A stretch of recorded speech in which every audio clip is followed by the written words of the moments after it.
Pemirsa masih menyaksikan Kilas Balik 2017 dan masih membahas kinerja ekonomi 2017 dan prospek 2018. Ya, saya mau tanya, ini berkaitan sekarang kita membahas mengenai sektoral nih.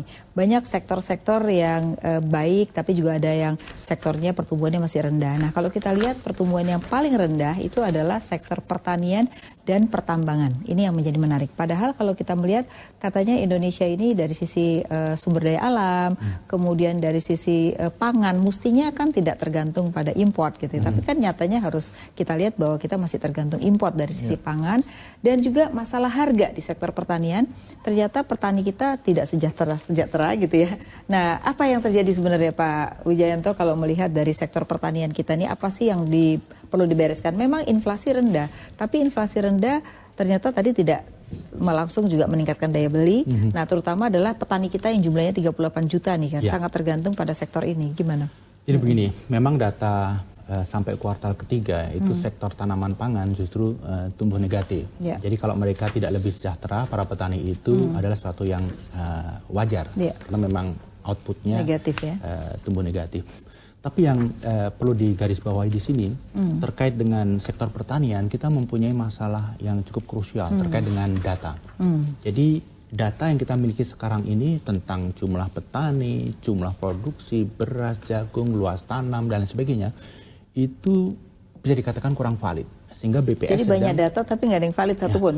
Sehingga BPS sedang memperbaiki data ini. Jadi kebijakan apapun yang kita keluarkan selama datanya belum valid, ada potensi kebijakan itu salah arah. Tapi ini sedang dihandle dengan baik. Nah, tentang petani, kenapa mereka tidak sejahtera? Salah satu faktornya adalah lahan yang teramat sempit. Walaupun outputnya, produktivitasnya itu ditingkatkan secara sangat masif dengan berbagai teknologi, tapi karena lahannya sangat kecil, produktivitasnya tetap rendah ya? Iya, maka income per kapita para petani tetap rendah. Jadi memang solusi yang bisa dijalankan ya konsolidasi lahan, kemudian migrasi sebagian petani ke sektor yang lebih menghasilkan, misalnya manufacture, atau mereka didorong untuk memberikan nilai tambah kepada apa yang mereka hasilkan. Oke, di Menteri Perekonomian sekarang kan sedang dikembangkan pola kemitraan, ya kan, di mana perusahaan diharap bermitra dengan kelompok petani dan itu sesuai dengan undang-undang petani adalah diberikan semacam asuransi termasuk gagal panen gitu. Nah, ini kan belum jalan ya. Sejauh mana sebenarnya kemitraan ini sudah mulai oleh pemerintah itu dipersiapkan atau apa, termasuk pola kurnya, termasuk pola asuransinya, itu seperti apa Pak supaya tadi konsolidasi tadi? Nah, terkait kemitraan ini salah satu solusi yang sedang digodok. Sangat intensif dibahas lintas kementerian dan kantor wakil presiden terlibat dalam hal ini karena ini sangat krusial. Jadi memang untuk mensejahterakan petani, untuk mensejahterakan UKM pertanian, mereka itu harus dimasukkan dalam supply chains industri melalui pola-pola kemitraan. Kita ingin mencontoh contoh sukses yang terjadi di industri kelapa sawit misalnya, atau industri kacang kedelai, atau juga industri susu sapi. Jadi ini kita akan coba adopsi dan tentunya dimodifikasi di sana sini supaya untuk beberapa sektor pangan dan juga perkebunan ya yang akan dikembangkan itu ya. Ini yang membuat supaya nilai tambah dari petani meningkat begitu. Kebanyakan dari mereka itu tidak mempunyai akses ke perbankan, karena ketika mereka apply mereka tidak mempunyai cukup karena ditanya pasarnya siapa begitu ya, itu jadi problem ya. Tapi begitu mereka digandeng oleh mitra korporasi besar, maka tiba-tiba mereka menjadi bankable, mereka bisa melakukan investasi, mereka bisa meningkatkan produktivitas. Jadi arah pemerintah nanti akan ke sana sehingga sektor pertanian bisa akan tumbuh tinggi ya. Betul. Oke, Pak Yosua, kalau kita melihat di sektor pertambangan nih ya, jadi waktu 2014 tuh ada kebijakan bahwa pertambangan itu harus menjadi setengah jadi atau jadi baru boleh diekspor. Nah, setelah itu dilakukan oleh kebijakan pemerintah, mulailah kredit macet, ya kan? Karena orang tidak boleh lagi ekspor barang mentah. Nah, harus ada yang namanya smelter. Tapi sekarang ada kebijakan baru di Januari 2017 adalah boleh ekspor barang mentah selama 5 tahun. Akibatnya senang bagi yang langsung ekspor, yang nggak suka yang punya smelter. Nah, ini gimana nih kalau melihat kebijakan seperti ini?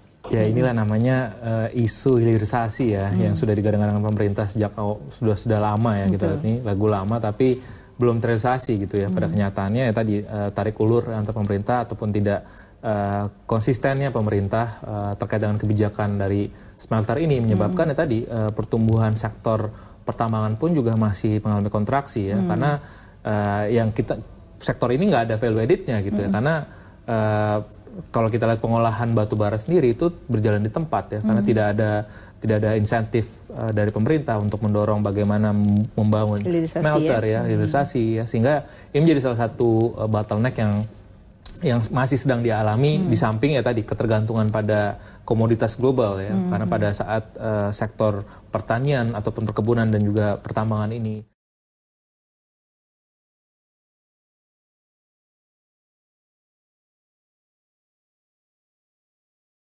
risiko yang bisa kita alami, bisa kita hadapi ke depannya.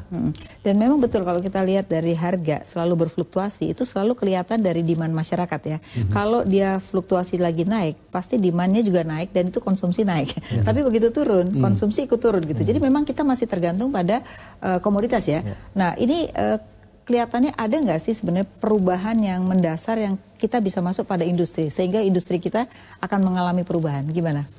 Ya, kalau saya lihat juga terkait tadi ya belum banyaknya insentif pemerintah ya, khususnya untuk menarik investor asing dan juga investor dalam negeri untuk berinvestasi di sektor pengolahan ataupun manufaktur ini, sehingga masih banyak pelaku usaha dan juga pelaku industri yang terlena gitu ya. Ya udah dia bercocok tanam kelapa sawit ataupun dia jadi pedagang batu bara saja gitu, karena tidak perlu effort terlalu besar gitu ketimbang kita masih menemui bahwa banyak perizinan di sektor manufaktur ya, peraturan-peraturan yang masih tumpang tindih antara pemerintah pusat dan pemerintah daerah, sehingga ini menjadi salah satu disinsentif juga buat investor asing untuk berinvestasi di sektor manufaktur, sehingga hilirisasi industri ini tidak berjalan gitu hanya cuma angan-angan semata aja gitu. Oke, jadi ini yang perlu diperbaiki ya. Oke, ada yang menarik mengenai energi nih. Energi ini kan ada listrik, ada energi batu bara ya, oil and gas gitu ya.